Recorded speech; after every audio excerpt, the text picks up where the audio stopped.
Hey guys, it's Tamira from Lacquer Lockdown, and I'm back with another nail art tutorial for you guys. This time for spring, it's glittery, and I'm going to be using my Simply Neat Miracle Mat, which I'm really loving right now, mainly because the Bliss Kiss stamper that this comes with works really well with it.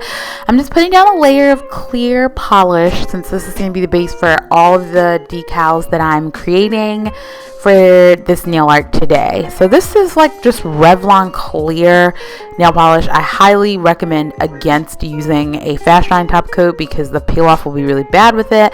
This is a Creative Shop plate, and I'm coming in with Muña de Uñas, scraping it and then stamping it and picking it up, and I'm going to place that directly on the now dried clear polish that you see.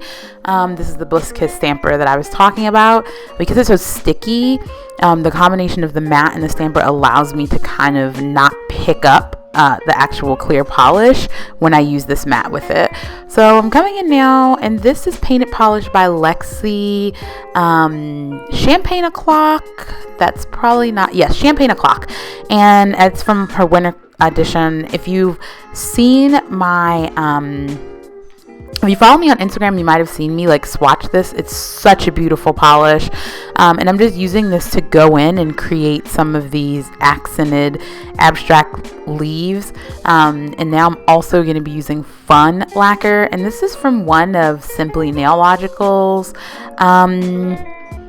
collection. I think it was How Deep Is Your Holo. Now I'm just putting down my unpeel off base coat for the base as usual.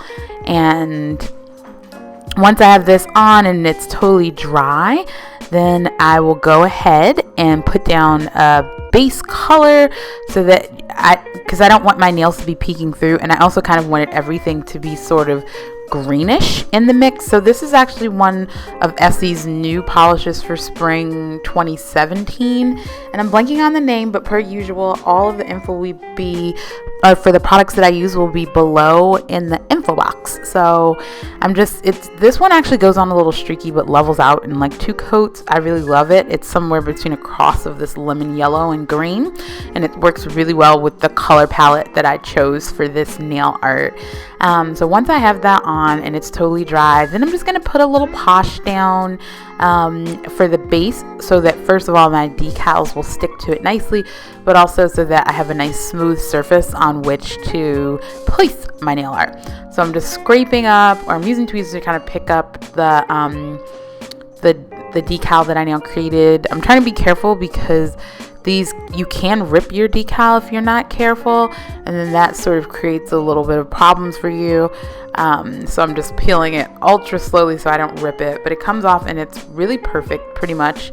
And then I place that on the still wet posh, and what you're going to see me do is just tap it down like usual with my fingers, just to make sure that the placement is good, so that I have some of the lighter green Essie polish peeking through at the base, but then also so that I have glitter showing through as well.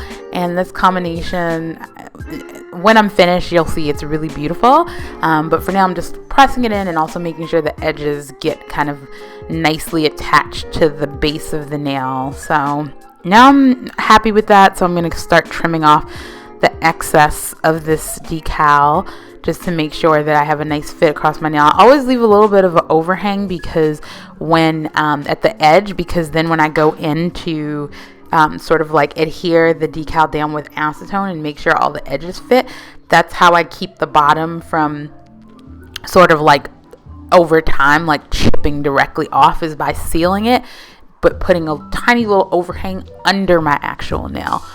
So once I finish trimming everything down, you'll see me do that here, but I'm just going in because sometimes when you do trim these things, even if I didn't use my latex free nail barriers because it really, I think, doesn't help with decal work as much as I would like it to. Alright, so I'm just going to keep cleaning up this edge here until I get the decal looking the way that I want it to and totally adhere to my nail. This is sort of an annoying process to go through, but a little bit of how you just have to do it if you're going to get your nails to look fabulous. So, cleaning, and eventually I will get the decal perfectly laid down the way that I want it to be And sometimes you have to go in and sort of like push down with your finger. So don't be afraid to get in there to adjust the placement a little bit once it's on the nail. And so then the final step is just to apply a nice glossy top coat. So you get your bling going, and this is Sally Hansen Diamond Flash. I like this polish for holographics because I think it makes things actually more sparkly. So now I'm all done. I'm kind of take tape and go around the edges to pick up stray glitter, but the effect of this is unbelievably gorgeous. Look at my nails. So pretty, so pretty. Actually, what I ended up doing at the end after this is going over my accent nail, which just has the Essie, and putting in a holographic glitter polish from Cupcake Polish from her Time to Fly collection, and it ended up being even more beautiful, although this is gorgeous. I'll show you in the pictures in a second, but I hope you like this. Feel free to create it, and if you do, tag me on Instagram so I can see how it looked. So thank you so much for watching. I hope you guys enjoyed this, and I'll see you next time. All right, bye.